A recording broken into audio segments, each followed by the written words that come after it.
Absolute Superman. The Last Dust of Krypton.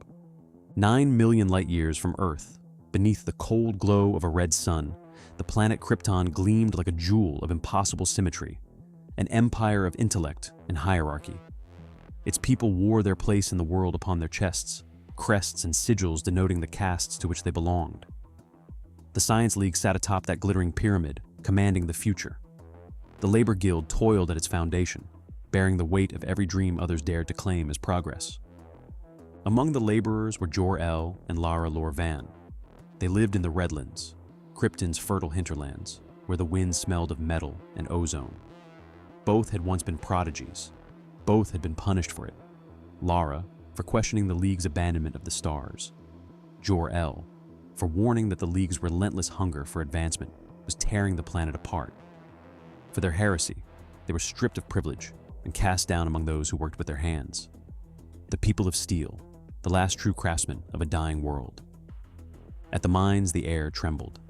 Men whispered of strange groans echoing through the bedrock, splintering sounds like the planet itself crying out in pain. All scans said the shaft was stable, but Jor-El's instincts screamed otherwise. He ordered the shaft evacuated, his voice steady and absolute. Moments later, the earth convulsed. An earthquake ripped through the tunnels. The ground yawned open, and clouds of sickly green gas erupted upward, devouring flesh, melting steel, killing everything it touched. Jor-El ran for his life, his skin blistering beneath the alien fire. Krypton had begun to die.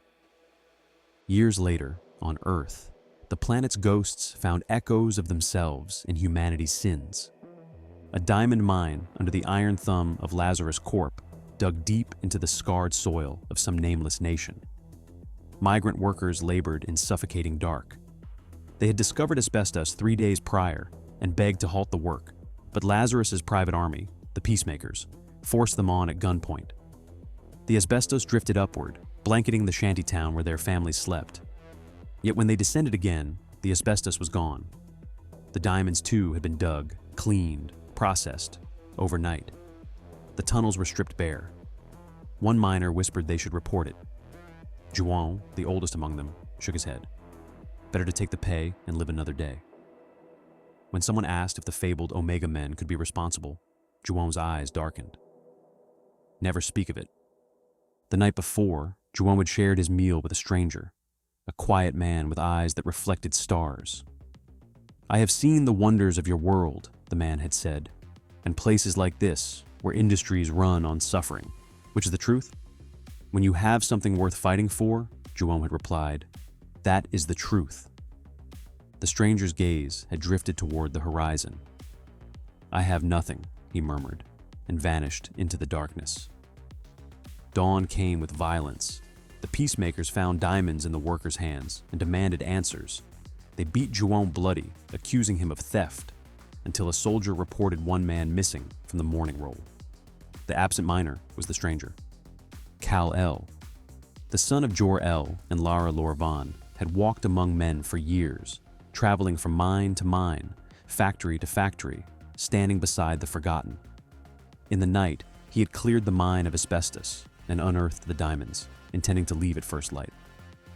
But exhaustion claimed him. His Kryptonian suit, the last relic of his world, awoke him as the Peacemakers approached. Solar energy surged through the fibers, crackling against his skin like sunlight trapped in silk. The camp erupted. The Peacemakers stormed his shack in an armored carrier, ordering him to surrender. Kal-El stepped out. In a blur, he shattered their vehicle with a single strike. Bullets hissed through the air, striking sparks against him, falling harmlessly at his feet. Run, said Sewell, the AI within his suit. Their weapons use alien technology. Kal-El's eyes burned with restrained fury. Will they survive if I punch them? Yes. Then I'll stay. He charged forward, a comet wrapped in muscle and conviction. Metal screamed. Guns recalibrated, shifting to higher calibers, but the man from Krypton did not stop. At super speed, he pulled Juan and the others from the battlefield, apologizing for the chaos he had brought to their doorstep. Juan looked up, recognition dawning. The man from the meal. Take the diamonds, Kal-El told them. Run. The peacemakers unleashed Reaper drones that spat electricity across the jungle. The pain tore through him like a blade. Above, Lazarus's elite Phenomena field team ordered the drones to cease fire. They wanted him alive. The drones ignored them. Desperate, Kal-El unleashed his heat vision. Agony consumed him. The air shimmered with fire. The drones exploded, the blast flattening the camp.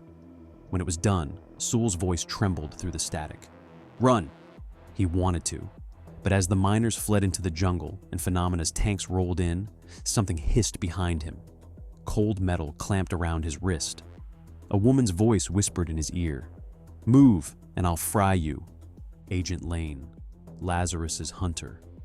Her blaster hummed against his temple as the jungle burned.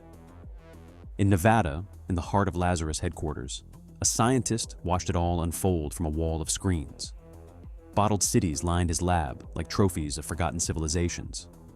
His smile was thin and knowing. Far away in Kansas, the ruins of a farmhouse sagged beneath the wind. A rusted mailbox read, Kent. The property had been sold to Lazarus Corporation long ago. Years earlier, beneath the red sky of Krypton, Jor-El staggered home with radiation burns searing his face. Lara ran to him, her hands trembling. What happened? I fear Krypton is doomed, he rasped. Panic lit his eyes. Where's Kal-El? A boy stepped from the doorway, no older than 12, eyes wide with confusion. What's going on? Jor-El and Lara pulled him close. Their voices broke with equal parts fear and love. We'll get through this, they promised, as we always have. Behind them, the ground shuddered. A vent opened in the crimson soil, and the first tendrils of green gas hissed upward. Krypton's death, whispering into the air. Absolute Superman, the Last Dust of Krypton 2. 6 years ago, beneath the red sun of Krypton, the air in the learning chamber shimmered with crystalline light. Young Kal-El stood before his teacher, his pulse quick and proud as he handed over a handwritten report, a thing few children had attempted in centuries. The instructor glanced down, aghast. Kal-El, he said sharply, you wrote this yourself? Why didn't you use the luminarium? Around them, the glass walls glowed with the living archive of the Science League, the luminarium, the repository of all knowledge ever gathered by Krypton's ruling class. To create without it was heresy. To think beyond it was rebellion. Kal-El bowed his head, but said nothing. Somewhere deep within him, the spark that would one day become defiance had already been born. Now, on Earth, that same defiance burned beneath chains of alien alloy. Kal-El struggled against the handcuffs that bound him to Agent Lane. Even with his strength, they did not yield. The steel was alive, adaptive, self-reinforcing. He could feel the strange hum of technology not made by human hands. Lane lifted her sidearm and fired. The blast struck his face, staggering him with pain, but leaving no real damage. Sul, the voice within his armor, broke the silence. I'll deal with the handcuffs. The liquid metal of his suit rippled outward, tendrils creeping over the cuffs, searching for a weakness. Then came the roar. The peacemakers and the Phenomena field team opened fire. Indiscriminate, brutal. Kal-El moved without thinking, wrapping his body around Lane as bullets rained down. His armor released a shimmering cloud of sunstone dust, forming a luminous shield around them. Lane's voice cracked through the haze. Surrender peacefully, she shouted, firing again. Saul, Kal-El hissed. I'm having trouble with the cuffs, the AI replied. Kal-El made his choice. Then she's coming with us. He let the cloud engulf her and leapt skyward, breaking the sound barrier with a single bound. Above the forest canopy, the Lazarus helitank locked on. The Brainiac system recommended high-powered munitions, an algorithmic voice whispering death, and the crew obeyed without hesitation. The missile struck. Kal-El and Lane spiraled from the sky, colliding with the Earth 8 miles east of Lagus Creek. Kal-El held her tight through the fall, absorbing the impact. When the dust settled, Lane lifted her gun once more and fired into his chest. She tried to call for backup, but Sul jammed the signal. Kal-El's voice was quiet. Why do you want to arrest me? I've saved your life, more than once. You endangered me while trying to escape lawful custody, she replied. You endanger everyone by being so powerful. He studied her through the visor's glow. Lazarus doesn't care about rights, he said. People like you see workers as livestock. You represent everything wrong with your planet. Lane froze. Your planet? She echoed. What is your planet? Before he could answer, another shell shrieked through the air. The helitank fired again. The villagers screamed and scattered, running for the small church at the center of town. Kal-El turned to Lane. Their recklessness shows what Lazarus thinks of people. He hurled a car like a spear. The vehicle smashed into the helitank, detonating in a storm of flame. But the tank crashed into the church, collapsing the roof. Kal-El raced forward, and this time Lane ran beside him. Don't worry about me, she said. Just save them. Together, they tore through the debris. Lane watched as he lifted the fallen beams, shielded children, and pulled the wounded to safety. His heroism was effortless, instinctive. She could see now, the power wasn't in the suit, it was in him, and he was still discovering just how limitless he truly was. As he struggled to rein in his heat vision, she raised her gun once more. She could have fired. She didn't. He turned toward her, eyes still smoldering faintly. Thank you. For the first time, there was trust in his voice. He opened his mouth to speak again, to finally reveal the name of his world, when the cuffs snapped open. Soul's work was done. Lane stepped closer. Stay, she said softly. Talk to me. Kal-El looked toward the horizon. Then he leapt, vanishing into the clouds. When Lazarus' forces arrived, Lane was taken back to headquarters. Her body was bruised, her mind aflame. They placed her before the Brainiac system, a vast artificial intelligence designed to compile her report from her spoken answers. But as she dictated her recollections, the machine twisted her words. It painted Kal-El as a menace to humanity, a threat that had to be erased. Lane frowned. That's not what I meant. She didn't realize that Brainiac wasn't a program. It was the being in the laboratory, the one surrounded by bottled cities, watching her through unblinking eyes. Disillusioned, she pushed the console aside and began to type. She wrote manually, every word her own. And as she did, something awakened in her, a sense of purpose, a clarity she hadn't known before. When it was done, she signed it simply, written by Lois Lane. Far away, Superman walked south through the jungles of Venezuela. The air shimmered with heat, the mountains distant and red in the dusk. He passed a road sign scarred with graffiti. Lazarus means death. Join the Omega Men. He walked on, silent beneath the weight of those words. Back in the village, Lazarus technicians combed the ruins. The peacemakers herded survivors into the street. One of them, Smith, looked hollow, shaken by what he had seen. None of them appreciate what Lazarus has done to pull them out of the mud, he muttered. Then he raised his rifle. The villagers fell beneath a hail of gunfire, and the red dust of the road turned to ash beneath their feet. Absolute Superman. The Last Dust of Krypton. Part 3.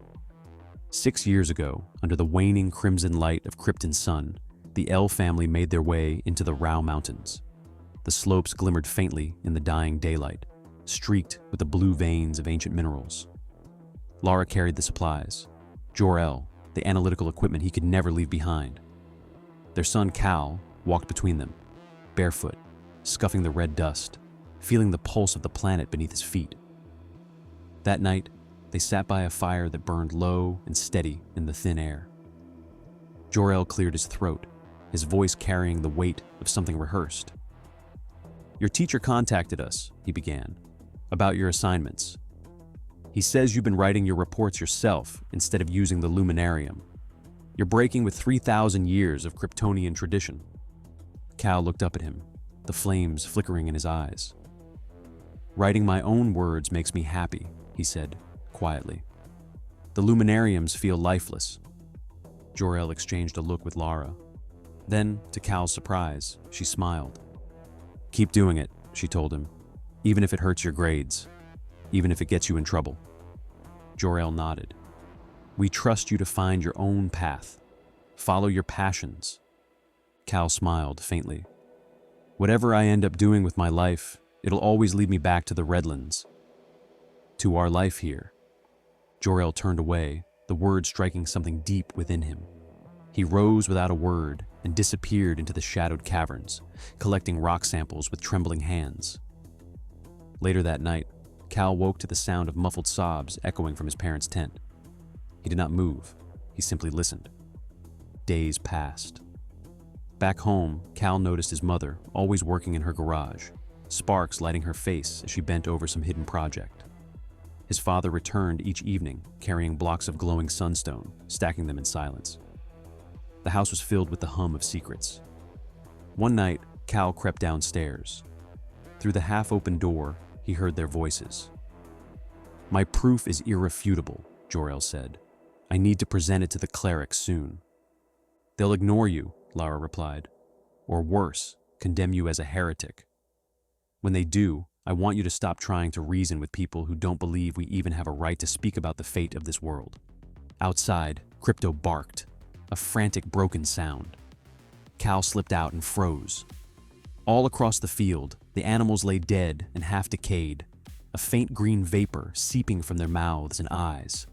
He ran, heart hammering, and found the same horror spreading across the Redlands. Crops blackened to ash. Lakes glowed a sickly hue. Even the air shimmered wrong. Rumors whispered of faraway disasters, the Dandahu Ocean boiling, the firefalls raging out of control, the golden volcanoes running dry. Yet every broadcast from the Luminarium dismissed them as minor natural gas leaks. Kal knew better. A week after the camping trip, his class took a field trip to Kandor. On the way, the train jolted violently, a derailment ahead caused by an earthquake. Kal took notes of everything, writing feverishly, desperate to document the truth. But by the time they reached Kandor, his post on the school's network was gone. His notes deleted. His parents summoned by the administrators. The city towered above him, all glass and geometry, a world built to defy gravity and distance itself from the soil. Inside the halls of wisdom, the teacher gestured to the vaulted ceiling. Who among you plans to apply to the Science League? Every hand rose except Kal's. One student whispered, Where are the clerics? They're busy, the teacher snapped.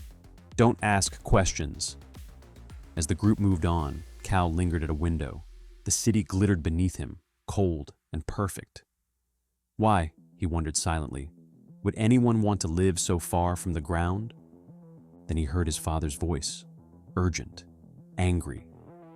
Kal turned the corner and froze. Jor-El struggled in the grip of 3 Law Guild officers. They're all in danger, he shouted. You have to let me speak to the clerics. One officer sneered. You're a heretic. Run home, Jor-El called to his son. Kal tried to rush forward, but a crackling taser struck him, dropping him to the ground. As darkness closed in, he saw his father's face, defiant, terrified, and proud. Kal burst through the door of their home, gasping the words. Lara didn't hesitate. She grabbed her armor, a makeshift rifle slung over her shoulder, and turned to him. Come with me, she said, but if anything happens, ride home and call for Saul. The two sped back to Kandor, the crimson skyline blazing above. At the Central Law Guild office, guards surrounded them. Lara moved first, her gun roaring molten fire. Crypto leapt beside her, encased in a shield of sunstone dust. They tore through the officers, breaking into the cells. Inside, the Luminarium projected the verdict. Guilty. Execution immediate. Before the order could be carried out, Crypto burst in, scattering the jailers. Lara stormed through the smoke and freed Jor-El from his bindings. Meanwhile, Kal, hidden behind the consoles, hacked into the network with code stolen from an unconscious officer. The data on the screen made his blood run cold. The clerics were building ships, starships, large enough for the ruling class and no one else. The rest of Krypton would be left to die. They returned home on hoverbikes beneath a red and trembling sky. In the barn, Jor-El tried to speak, but Kal stopped him. "I know," he said. He looked at the unfinished vessel, pieced together from stolen sunstone and scrap metal. "You're going to send me away, aren't you? Into space. Alone." Lara shook her head, tears brimming. "Never. We would never send you into space by yourself." They led him inside the barn. There, hidden under a tarp, stood the ship, large enough for family, friends, and anyone they could save. Its hull shimmered with living light. Lara's voice trembled. "We can't save everyone." The clerics didn't want to know. A sharp chime from Jor-El's tablet cut her off. He stared at the screen in disbelief. They already know. The clerics had broadcast the truth themselves. The Science League's great evacuation project. The salvation of the elite. The story had leaked from the Central Law Guild office, uploaded only moments before. They turned to Kal. He said nothing. Jor-El smiled, weary and proud. Lara placed a hand on her son's shoulder. Kal looked up at the ship, its sunstone glow reflecting in his eyes. "Where are we going?" he asked. No one answered. The air outside was trembling again. Present day, Earth. In a small retirement home in Smallville, Kansas, an elderly woman sat by the window. The staff called her Martha Kent. Her hand shook as she stared out at the horizon, where the fields once shimmered golden under her husband's care. She smiled faintly, eyes distant. "Where's my son?" she asked. "My boy. He's coming home soon." A nurse adjusted her blanket and smiled sadly. "Mrs. Kent," she whispered, "you don't have any children." But Martha didn't hear her. She was listening to something far away, a whisper, a memory carried across the stars. Absolute Superman. The Last Dust of Krypton, Part 4. The world turned beneath her boots, and every step took her further from comfort, deeper into the truth. Lois Lane's journey began in the ruins Superman had left behind, not as scars, but as wounds that refused to close. From Brazil to Pakistan to the forgotten corners of Africa and Southeast Asia, she traced his path through the Lazarus Corp's empire, walking the same mud roads where men and women bent their backs to feed a machine that only grew hungrier. Everywhere she went, she found the same faces, the tired, the frightened, the broken. She told them she wasn't there to expose Superman. She wanted to help him. "It's only a matter of time before he hurts someone by accident," she pleaded. "If I can reach him, I can stop that from happening." But no one spoke.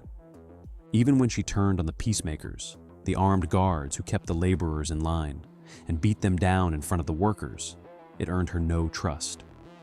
Juwon, the miner who had once shared a meal with Kal-El, looked at her sadly. "You're not chasing him because you want to save him," he said. "You're chasing him because he's changed you. You can't help but follow him now." Another worker spat into the dust. "You'll never find him. One day, he'll stop holding back. He'll destroy Lazarus and everyone who works for it. We're all praying for that day." Their words followed her like ghosts. Days later, in Pakistan, the desert wind carried the smell of gunpowder and scorched steel. Lois crouched amid the wreckage of Superman's last battle with Lazarus, her recorder ticking softly. Her phone buzzed. Her father's voice filled the air, gruff and worn. "Lois, what the hell are you doing out there without a security detail? You think Superman's going to sit down for an interview? He's too dangerous to talk to. You should be figuring out how to destroy him." Lois rolled her eyes. "For all the hardware he's wrecked, he hasn't killed anyone, Dad. Not one. I don't think he wants to." "You don't get it," Sam Lane snapped. "A soldier under my command once said the same thing, that he could handle the locals alone. The Omega men took him. They tortured him to death." "I know," she said coldly. "You made me watch the video when I was 12. There was silence. Then, "Why are you writing your reports yourself, Lois? Let Brainiac do it." She hung up. Later, she walked through the slums of Orangi Town, narrow streets, tin roofs, faces watching from the shadows. She wasn't here for the story anymore. She was hunting for a ghost in a red cape. Two figures followed her through the alleys. Elsewhere, in a polished white room lined with screens and bottled cities, a man sat in stillness. He was not human, though he looked the part. To the employees of Lazarus Corp, he was the Brainiac system. To himself, he was simply patient. Before him stood Christopher Smith, Peacemaker. His armor was dented, streaked with soot. His eyes were rimmed red. "I fired on the crowd," Smith confessed, voice trembling. "I was angry, humiliated. Superman made me look small. Nobody got hurt, only because my hands were shaking. It was luck." "Your weapon discharged accidentally," Brainiac replied in a voice like glass. "Your quick thinking prevented civilian casualties." "No," Smith whispered. "That's not what happened. Please, I need help. I need to talk to a person." "You've done well, Agent Smith," Brainiac continued, ignoring the plea. "You'll be issued a new firearm and reassigned to Orangi Town." Smith's voice broke. "Please, don't send me back into the field." But Brainiac had already turned away. Back in Orangi, Lois rounded a corner and slammed a man against the wall. "Why are you following me?" she demanded. He didn't struggle. His eyes glowed faintly beneath the hood. "I'm not here to kill you." He called himself Alpha, a soldier of the Omega Men. "Lazarus is built on lies," he said evenly. "You're on the wrong side." A flashbang detonated between them, and light flooded her vision. Half blind, she lashed out, striking him in the ribs. "The Omega Men are trying to save this world," Alpha insisted as they struggled. "Lazarus and the man who runs it aren't what you think they are." "They're terrorists," Lois shot back, raising her gun as her vision cleared. "And you're under arrest." Alpha looked almost sorrowful. "I hoped, after everything you've seen, you'd know better. I'm out of time. Run." The alley erupted in gunfire. Omega Prime, the leader of the Omega Men, stepped from the shadows wielding a massive sword. Bullets sparked off the walls as Lois dove for cover. "Hold fire!" Alpha shouted. "I can convince her." "You had your chance," Omega Prime growled. "Stand aside." Brainiac, watching through the surveillance feeds, called for immediate backup. Peacemakers swarmed in, among them Christopher Smith, still wearing his cracked, scorched armor. Omega Prime strode forward, the blade of her Zweihander catching the light. Lois raised her weapon. Alpha raised his. "Stop," he said, his voice trembling. "We all need to calm down." Then the air itself shimmered. A cloud of sunstone dust swept through the street, swirling around Lois like a living shield. The Omega Men staggered back as a shadow descended from above. Superman landed, the ground cracking beneath him. Omega Prime stepped forward, her voice almost reverent. "We're ready to help you fight Lazarus." Superman pushed her aside without a word. He turned to Lois, his eyes hard. "Stop looking for me. I just want to talk." The Peacemaker seized her arms, dragging her away. "For your safety, ma'am," one said. Superman's gaze turned to them, cold and unreadable.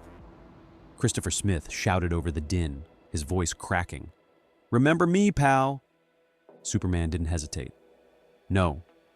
He inhaled, and the temperature dropped instantly. Frost blossomed across armor and concrete as he unleashed his breath. The Peacemakers froze where they stood, entombed in ice. Without another word, Superman leapt into the sky and was gone. Lois pulled free of her guards and glared at the frozen soldiers. "Idiots," she muttered. Around her, civilians laughed, their voices echoing down the ruined street. In the distance, the Omega Men melted back into the shadows. Omega Prime spun and struck Alpha across the face. "You had a clear shot," she hissed. "You could have killed her."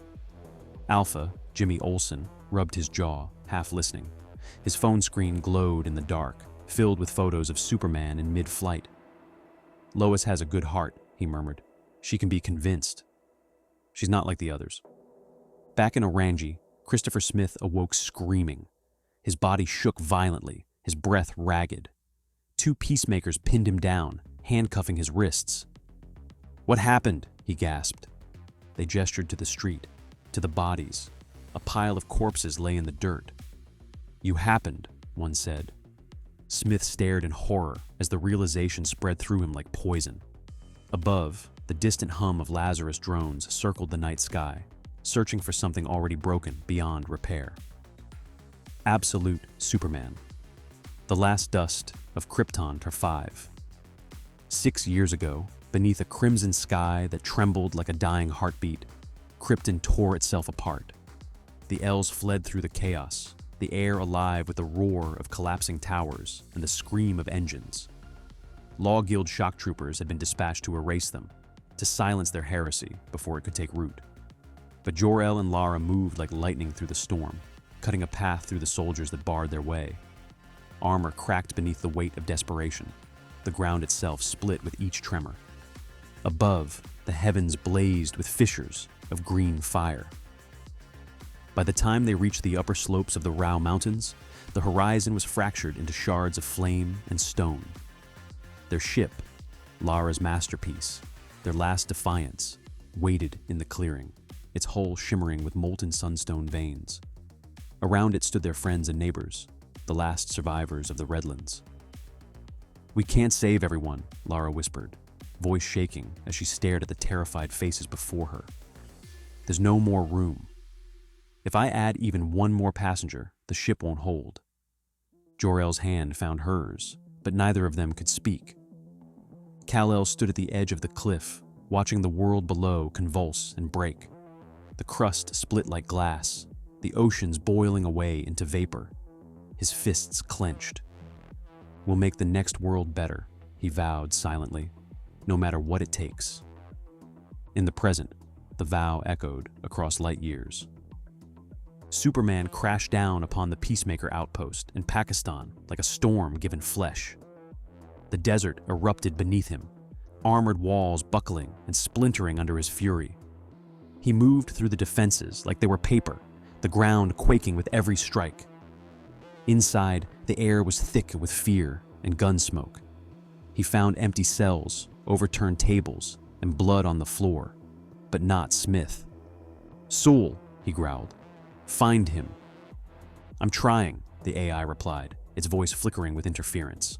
"Lazarus's network firewalls are far beyond Earth's normal defense protocols. Smith's location is encrypted, deeply." Superman's jaw tightened. He seized a trembling Peacemaker by the vest and lifted him into the air. "Where is he?" The soldier's voice cracked. "I don't know. Please, don't kill me." The word struck him harder than any bullet could. The rage broke. His grip loosened. The man fell to the ground, gasping, alive. Superman closed his eyes. "What am I becoming?" Then Soul's tone changed. "Someone is in our system, identified as Brainiac. He's tracing my connection through the Lazarus mainframe." "Stop him!" "I can't." "He's faster." For a moment, Soul's voice vanished into static. Then it returned, trembling. "I found him. The signal originates from a Lazarus facility in Nevada. There's a laboratory there, filled with cities, miniaturized, populated. The inhabitants, they're screaming." Superman's eyes narrowed. "Brainiac is requesting contact," Soul continued. "He says he'll give us Smith's location." Superman said nothing. "Kal," Soul pressed. "He—" Superman turned toward the horizon, his cape snapping in the wind. "We're leaving." He leapt skyward, leaving the burning outpost behind. Long ago, as Krypton died, the El family ship came alive. The refugees stepped aboard, one by one, and the vessel recognized them. Sunstone veins wrapping around their bodies, shaping living armor and forming suits that pulsed with Krypton's final heartbeat. Kal-El hesitated. At the edge of the loading ramp, he knelt and scooped a handful of soil, the last of his world. He held it tight, the grit biting into his palm. The ground ruptured beneath him. He fell, screaming into the darkness, but Krypto leapt after him, jaws clamping around his arm, hauling him back into the light. Lara reached for him, pulling him aboard as the hatch sealed behind them. In Krypton cities, riots filled the streets. The people, realizing the truth, stormed the launch sites of the Science League. Flames devoured the sky as the League's ships lifted off and immediately fell, engines bursting under the weight of their arrogance. None survived, none but the L's. The ship pierced the atmosphere, the crimson planet shrinking below. Inside, the air was quiet at last. The children clung to one another. The grown-ups whispered prayers. Kal-El stared out the viewport. For the first time, he felt peace. He turned to a younger child whose eyes were wide with terror and said softly, "We're on the best ship that ever flew." Then the light came. A mountain-sized fragment of Krypton's crust slammed into them, tearing through the hull. Alarms wailed. The ship split apart, its passengers scattered into the void. Each was swallowed by a cocoon of energy as their suits reformed into escape pods. Kal-El's pod spun violently, stabilizers flaring as debris struck from every direction. Through the static on the comms, he shouted into the void, voice cracking. "Can anyone hear me? Please!" Only silence answered. Behind him, Krypton detonated, its final light scattering across the stars. Now, on Earth, that light burned again. Superman landed on the side of a Kansas highway, dust swirling around his boots. The wind bent the cornfields in long, golden waves, whispering his name in a language only his heart remembered. "Sul," he said quietly, "don't tell me where Smith is." "Kal, I don't want to know." "Not yet. I'm afraid of what I'd do if I found him." He looked out at the empty horizon. "I need to be alone. I need home." He started walking. The road stretched ahead, straight, endless. In the distance, a faded green sign read, "Welcome to Smallville." The sun sank low behind him, casting his shadow across the road like a banner from another world. Absolute Superman, the Last Dust of Krypton. Epilogue. Across the silent stars, Kal-El drifted through infinity. 17 months, 14 days, 9 million light years from home. Sul's voice, faithful, tireless, was the only sound left in the void. Each planet they passed was either barren or broken, oceans of ash or skies of poison. The last son of Krypton, wrapped in his armor of living sunstone, felt the crushing silence of eternity pressing in. The memory of his family's screams had faded to whispers, but the ache remained. There was no more hope, only endurance. And then, even that began to fail. "Sul," he said at last, voice hoarse, "jettison me into the sun." "Negative," Sul replied. "My prime directive is to keep you alive." "Then you're defying me." "I'm following you." Kal-El laughed bitterly. "That's the same thing." Moments later, Sul detected life. "The third planet in this system supports a breathable atmosphere. We've succeeded." But Kal-El could no longer hear the promise in those words. As their ship entered the orbit of a yellow sun, pain erupted through his body, pure, blinding agony. "Get us away from it!" he screamed. Sul ignored the command. "You will survive." The ship descended toward the third planet as Kal-El's screams echoed through the hull, burning brighter than the sun itself. In Kansas, beneath a sky too blue for mercy, Jonathan and Martha Kent surveyed their dying farm. The soil was cracked and white, the fields brittle as paper. "No rain in months," Martha said softly, "but it rains just fine on every farm around us." Jonathan wiped the sweat from his brow. "Coincidence." "I've seen drones, Jonathan," she said. "Lazarus drones. They're starving us out because we wouldn't sell." He shook his head. "Those stories about weather control, eternal youth, Ra's al Ghul being 100 years old, they put those out themselves. Makes people give up before they fight." Martha looked at the parched ground. "Then what are we supposed to do?" He sighed. "Pray for a miracle." A roar split the air. The sky ignited. A meteor of flame crashed into the cornfield, tearing a crater into the earth. Jonathan and Martha ran toward it, shielding their faces from the heat. Inside the wreckage, something moved, something that looked almost human, wreathed in fire, screaming in a language neither of them had ever heard. "Help! Me!" The figure gasped in Kryptonese before collapsing. Sul's voice, weak and fading, echoed through the smoke. Power cells depleted, entering hibernation. The ship dissolved into dust, flowing into the bands of Kal-El's armor, which shrank until only fragments remained against his skin. Jonathan hesitated. "We should call 911. He could be dangerous." Martha touched the boy's scorched face, unmarked by flame. "He's not dangerous. He's a miracle." They carried him inside. For weeks, the boy burned with fever. The walls of the guest room shattered under invisible force, furniture crushed by uncontrolled bursts of strength. Sometimes he levitated inches above the bed. Sometimes the air around him shimmered like heat rising off the desert. Jonathan grew afraid. "Martha, it's only a matter of time before he kills us. We need to send him away." She shook her head. "He doesn't know what he's doing. Whatever he's been through, it must have been hell. We can't save the farm, but maybe we can save him." One night, the trembling stopped. Kal-El's eyes opened, calm and clear. He rose without a word, walked to the wall, and broke through it in a single stride. Outside, he ran, faster and faster until the world became a blur of gold and wind. He stopped in the middle of a wheat field, heart pounding. The sunset bled across the horizon. It looked like home, the Redlands, Krypton. Over the next 2 weeks, Kal-El stayed. Though the Kents could not understand his language, they understood his kindness. The boy who had fallen from heaven fixed their tractor, rebuilt their fences, and smiled shyly at their laughter.